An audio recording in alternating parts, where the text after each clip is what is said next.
Welcome to my channel, Owl Books. Chapter 9 of the book, The One Thing, Big is Bad. We are kept from our goal, not by obstacles but by a clear path to a lesser goal. Robert Brault, The Big Bad Wolf. Big Bad John. From folktales to folk songs, the suggestion that big and bad go together has been a common theme across history, so much so that many think they're synonymous. They're not. Big can be bad and bad can be big, but they're not one and the same. They aren't inherently related. A big opportunity is better than a small one, but a small problem is better than a big one. Sometimes you want the biggest present under the tree and sometimes you want the smallest. Often a big laugh or a big cry is just what you need, and every so often a small chuckle and a few tears will do the trick. Big and bad are no more tied together than small and good. Big is bad is a lie. It's quite possibly the worst lie of all, for if you fear big success, you'll either avoid it or sabotage your efforts to achieve it. Who's afraid of the big bad big? Place big and results in the same room and a lot of people balk or walk. Mention big with achievement and their first thoughts are hard, complicated, and time-consuming. Difficult to get there and complex once you do pretty much sums up their views. Overwhelming and intimidating is what they feel. For some reason there is the fear that big success brings crushing pressure and stress, that the pursuit of it robs them of not only time with family and friends but eventually their health. Uncertain of the right to achieve big, or fearful of what might happen if they try and fall short, their head spins just thinking about it and they immediately doubt they have a head for heights. All of this reinforces a dis-ease with the very idea of big. To invent a word, call it megaphobia, the irrational fear of big. When we connect big with bad, we trigger shrinking thinking. Lowering our trajectory feels safe. Staying where we are feels prudent. But the opposite is true. When big is believed to be bad, small thinking rules the day and big never sees the light of it. Flat wrong. How many ships didn't sail because of the belief that the earth was flat? How much progress was impeded because man wasn't supposed to breathe underwater, fly through the air, or venture into outer space? Historically, we've done a remarkably poor job of estimating our limits. The good news is that science isn't about guessing, but rather the art of progressing. And so is your life. None of us knows our limits. Borders and boundaries may be clear on a map, but when we apply them to our lives, the lines aren't so apparent. I was once asked if I thought thinking big was realistic. I paused to reflect on this and then said, "Let me ask you a question first. Do you know what your limits are?" "No," was the reply. So I said that it seemed the question was irrelevant. No one knows their ultimate ceiling for achievement, so worrying about it is a waste of time.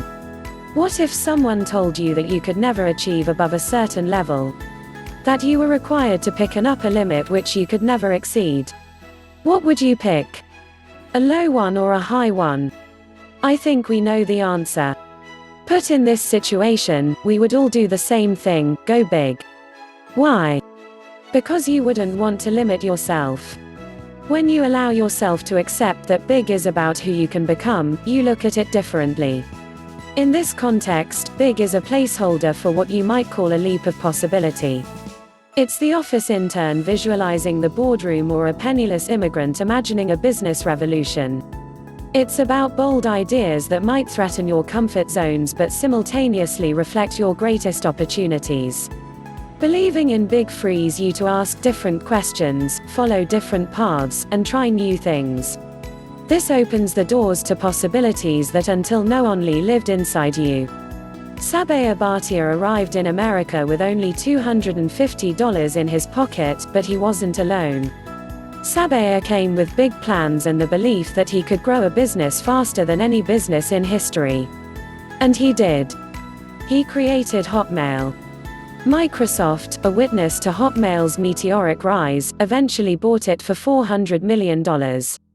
According to his mentor, Farooq Arjani, Sabir's success was directly related to his ability to think big. What set Sabir apart from the hundreds of entrepreneurs I've met is the gargantuan size of his dream. Even before he had a product, before he had any money behind him, he was completely convinced that he was going to build a major company that would be worth hundreds of millions of dollars. He had an unrelenting conviction that he was not just going to build a run-of-the-mill Silicon Valley company. But over time I realized, by golly, he was probably going to pull it off. As of 2011, Hotmail ranked as one of the most successful webmail service providers in the world, with more than 360 million active users. Going big, thinking big is essential to extraordinary results. Success requires action, and action requires thought. But here's the catch: the only actions that become springboards to succeeding big are those informed by big thinking to begin with. Make this connection, and the importance of how big you think begins to sink in. Everyone has the same amount of time, and hard work is simply hard work. As a result, what you do in the time you work determines what you achieve. And since what you do is determined by what you think, how big you think becomes the launching pad for how high you achieve. Think of it this way. Every level of achievement requires its own combination of what you do, how you do it, and who you do it with. The trouble is that the combination of what, how, and who that gets you to one level of success won't naturally evolve to a better combination that leads to the next level of success. Doing something one way doesn't always lay the foundation for doing something better, nor does a relationship with one person automatically set the stage for a more successful relationship with another. It's unfortunate, but these things don't build on each other. If you learn to do something one way, and with one set of relationships, that may work fine until you want to achieve more. It's then that you'll discover you've created an artificial ceiling of achievement for yourself that may be too hard to break through. In effect, you've boxed yourself in when there is a simple way to avoid it. Think as big as you possibly can and base what you do, how you do it, and who you do it with on succeeding at that level. It just might take you more than your lifetime to run into the walls of a box this big. When people talk about reinventing their career or their business, small boxes are often the root cause. What you build today will either empower or restrict you tomorrow. It will either serve as a platform for the next level of your success or as a box, trapping you where you are. The rung of a ladder was never meant to rest upon, but only to hold a man's foot long enough to enable him to put the other somewhat higher. Thomas Henry Huxley: big gives you the best chance for extraordinary results today and tomorrow. When Arthur Guinness set up his first brewery, he signed a 9,000-year lease. When J.K. Rowling conceived Harry Potter, she thought big and envisioned 7 years at Hogwarts before she penned the first chapter of the first of 7 books. Before Sam Walton opened the first Walmart, he envisioned a business so big that he felt he needed to go ahead and set up his future estate plan to minimize inheritance taxes. By thinking big, long before he made it big, he was able to save his family an estimated $11 to $13 billion in estate taxes. Transferring the wealth of one of the greatest companies ever built as tax-free as possible requires thinking big from the beginning. Thinking big isn't just about business. Candace Lightner started Mothers Against Drunk Driving in 1980 after her daughter was killed in a hit-and-run accident by a drunk driver. Today, MAD has saved more than 300,000 lives. As a 6-year-old in 1998, Ryan Reljak was inspired by stories told by his teacher to help bring clean water to Africa. Asking big questions can be daunting. Big goals can seem unattainable at first. Yet how many times have you set out to do something that seemed like a real stretch at the time, only to discover it was much easier than you thought? Sometimes things are easier than we imagine, and truthfully sometimes they're a lot harder. That's when it's important to realize that on the journey to achieving big, you get bigger. Big requires growth, and by the time you arrive, you're big too. What seemed an insurmountable mountain from a distance is just a small hill when you arrive, at least in proportion to the person you've become. Your thinking, your skills, your relationships, your sense of what is possible and what it takes all grow on the journey to big. As you experience big, you become big.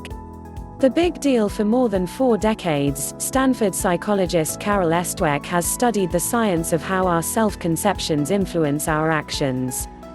Her work offers great insight into why thinking big is such a big deal. Dweck's work with children revealed two mindsets in action: a growth mindset that generally thinks big and seeks growth, and a fixed mindset that places artificial limits and avoids failure. Growth-minded students, as she calls them, employ better learning strategies, experience less helplessness, exhibit more positive effort, and achieve more in the classroom than their fixed-minded peers. They are less likely to place limits on their lives and more likely to reach for their potential. Dweck points out that mindsets can and do change. Like any other habit, you set your mind to it until the right mindset becomes routine.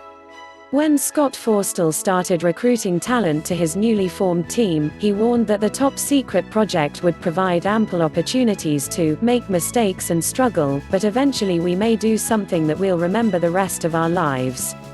He gave this curious pitch to superstars across the company, but only took those who immediately jumped at the challenge. He was looking for growth-minded people, as he later shared with Dweck after reading her book. Why is this significant?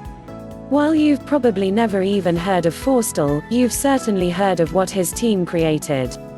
Forstall was a senior vice president at Apple, and the team he formed created the iPhone. Blowing up your life big stands for greatness, extraordinary results. Pursue a big life and you're pursuing the greatest life you can possibly live. To live great, you have to think big. You must be open to the possibility that your life and what you accomplish can become great. Achievement and abundance show up because they're the natural outcomes of doing the right things with no limits attached. Don't fear big. Fear mediocrity. Fear waste. Fear the lack of living to your fullest. When we fear big, we either consciously or subconsciously work against it. We either run toward lesser outcomes and opportunities, or we simply run away from the big ones. If courage isn't the absence of fear, but moving past it, then thinking big isn't the absence of doubts, but moving past them. Only living big will let you experience your true life and work potential. Big ideas think big. Avoid incremental thinking that simply asks, "What do I do next?" This is at best the slow lane to success and, at worst, the off-ramp. Ask bigger questions. A good rule of thumb is to double down everywhere in your life. If your goal is 10, ask the question, how can I reach 20? Set a goal so far above what you want that you'll be building a plan that practically guarantees your original goal. Don't order from the menu.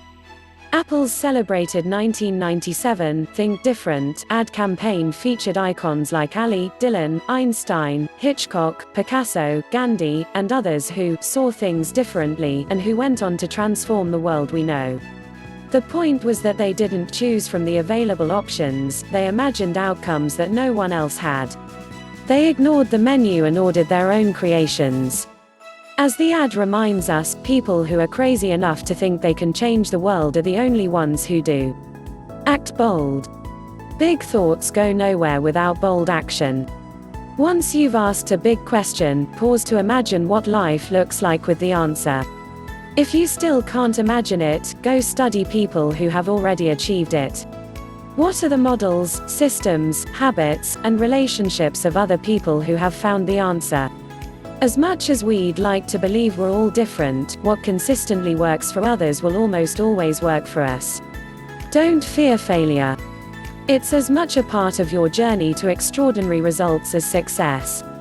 Adopt a growth mindset, and don't be afraid of where it can take you. Extraordinary results aren't built solely on extraordinary results. They're built on failure too. In fact, it would be accurate to say that we fail our way to success. When we fail, we stop, ask what we need to do to succeed, learn from our mistakes, and grow. Don't be afraid to fail. See it as part of your learning process and keep striving for your true potential. Don't let small thinking cut your life down to size. Think big, aim high, act bold. And see just how big you can blow up your life. Thank you for watching.